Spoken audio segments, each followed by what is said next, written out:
Shavua Tov. This is Rabbi Kovacs, and Mishnah Yomi is holding in chapter 7 of Bava Kama, Mishnayot Vav Zion today. Now, Mishnah 6 Vav is a continuation of what we were talking about in yesterday's learning, that in some situations the thief can be exempt from the penalty payments because he never really legally acquired. Lose that word acquired loosely. There's a kinyan geneva. He's acquiring it in the sense that he's really stolen it. It's in his possession as a thief, and he's liable for the penalty payments. And sometimes that doesn't happen. So Mishnah Vav continues that Haya Moshe V'yotze. The thief is pulling on the animal, like pulling its leash or lead, and he's trying to go out of the property. Umet b'rshut bailim, but the animal dies when it's still on the property of the original owner. Pater. He's pater from paying any penalty payments because the thief never legally owned the animal, never had a kinyan geneva.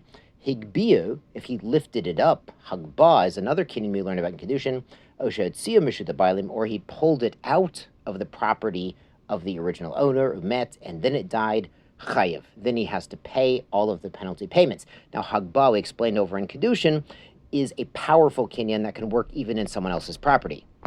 And we talked about how to do hagba with an elephant appeal, but the mashicha, by comparison, is weaker, and it only works in certain areas, and certainly not on somebody else's private property. The Mishnah continues, Netanu levachoret beno. He gave it for the bechorkite, the redemption of the firstborn, the pidyon bechor for his firstborn son. Oleval hovo, he used the animal to pay off his debt. L'shomer chinam, he gave it over to an unpaid watchman. The shoel, to somebody who wanted to borrow it. The nose sachar, someone who was paid to watch the animal. The soicher, or he rented it out to someone else. The hayamoshcho, and these people were pulling the animal. So the thief actually didn't do the kinyan yet, but he's now trying to use this animal that he's kind of about to steal but hasn't laid hands on yet. He's kind of using it to pay off his debt or giving it to his watchman to watch. Umet b'rshut bailim, and the animal actually dies. Well, it's still in the private property of the original owner. Pater, the thief never had a kinyan in it. Higbio, if they picked it up, the other person picked it up, or the thief himself, or they brought it out of the private property of the original owner, and then did mashicha in a different area, umet, and then it died, chayev. He has to pay. Who has to pay? The thief has to pay. Now, the thief is trying to give it over in payment of a debt or settlement of the pidyon bechor, the like, or giving it over to a shomer, to a custodian, a watchman. But the thief is the one who's on the hook because he's sort of pretending this animal is his and he can use it to pay his debt, or he can give it to someone to watch on his behalf or rent it out. The Mishnah Zion, Ein megodlin behema daka be'eretz Yisrael. We do not raise small animals. That means sheep and goats. That's the seh we're talking about, so that they paid 4 times for because they had to carry it. So we don't raise them in Eretz Yisrael. Now, the reason is we're trying to preserve agriculture, and sheep and goats sort of get out easily and go and eat someone else's things. Now, in the Torah, we know that Avraham Avinu and David the Melech and many of our avot had these animals. Famously, Avraham Avinu used to muzzle his animals when they were traveling through other people's properties. They wouldn't eat anything. And famously, as we're about to see, David the Melech took the animals far out into the wilderness where there was no concern they were going to eat somebody else's crops, and that's why he faced many dangers like lions and bears when he was a young shepherd out in the wilderness. But the Mishnah explains, of all megodlin b'Suria, you can raise these animals in Syria. We call that Syria or Aram Tsova. It was conquered by David the Melech before all of Eretz Yisrael was conquered, so it's sort of quasi Eretz Yisrael. Or in wilderness areas, remote areas in Eretz Yisrael where we're not around agricultural settlement. On this theme, the Mishnah adds, Ein megodlin tarnagolim. We do not raise chickens, Yerushalayim. In Yerushalayim, Yer Kodesh should be rebuilt speedily in our days. Mipnei kodshim, because there's holy things in Yerushalayim, kodshim kalim. Sacrificial meat of the lower level of sanctity can be eaten throughout the city of Yerushalayim, and chickens tend to peck around and peck in garbage heaps. They pick up bugs and schmutz and shratzim, which are tame, a dead sheretz is tame, or they get bugs and dirt on the kodshim. They can mitame the kodshim and otherwise mess it up for human consumption. So you're going to lose your kodshim if there's chickens, fluttering all around Yerushalayim. V'lo kohanim be'eretz Yisrael mipnei taharot.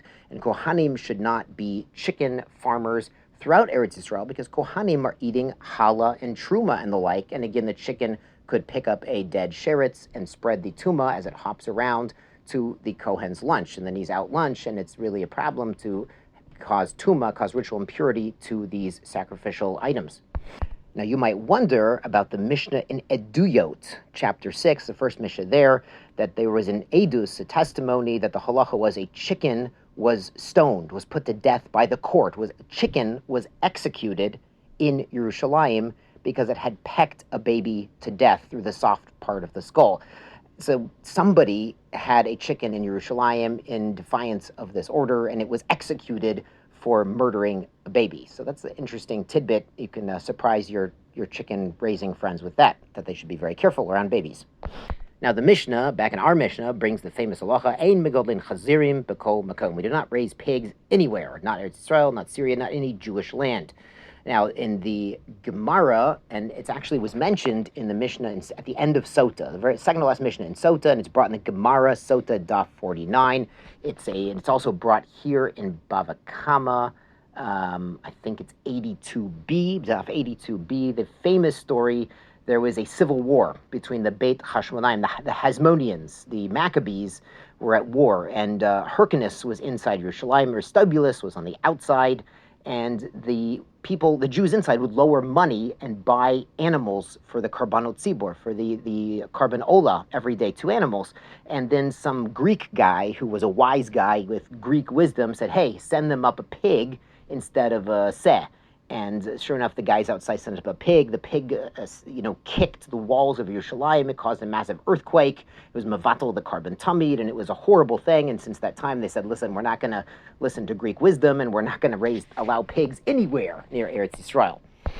The Mishnah adds, Lo yigodol adam et hakelev. A person may not raise the dog, ela im ken haya kashor b'shoshelet, unless he keeps it tied with a chain. Now, it says et hakelev, the dog. The dogs they had back then were mostly used for security.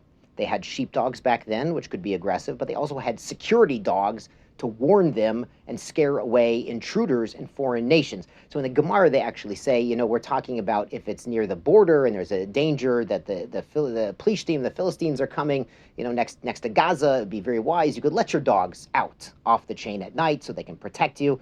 But in general, dogs can be very scary. The dogs back then were very aggressive, could be large and loud and scary, and could, God forbid, bite people, scare people, cause miscarriages. So if a dog is scary or intimidating, it's very important to keep it chained up, important to keep it away from people. If it's walking, it should be on a leash. You should not allow your dog, if you're walking a dog, even today when our dogs have been bred to be much more calm and less aggressive, very important to keep your dog on a leash. You may love your dog as a member of the family. That doesn't mean your neighbors feel the same way. You shouldn't allow your dog, even on a leash, to approach strangers without their permission first.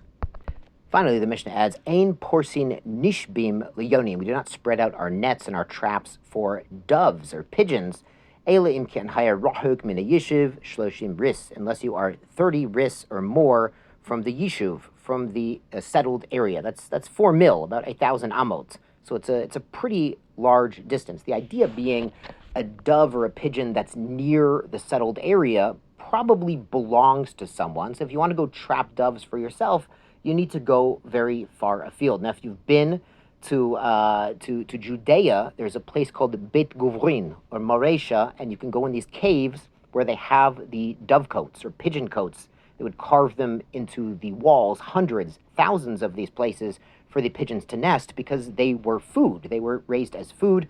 Also, their droppings were used as fertilizer. So they were actually a very important thing to have access to doves. But of course, if you're near the dove cote of someone else, you can't just go and trap any dove because doves would typically fly out during the day and find food and then come home to the dove cote or columbarium, as it is in the Latin, to sleep at night because they were privately owned. Yeshar Kochachem, Shavua Tov.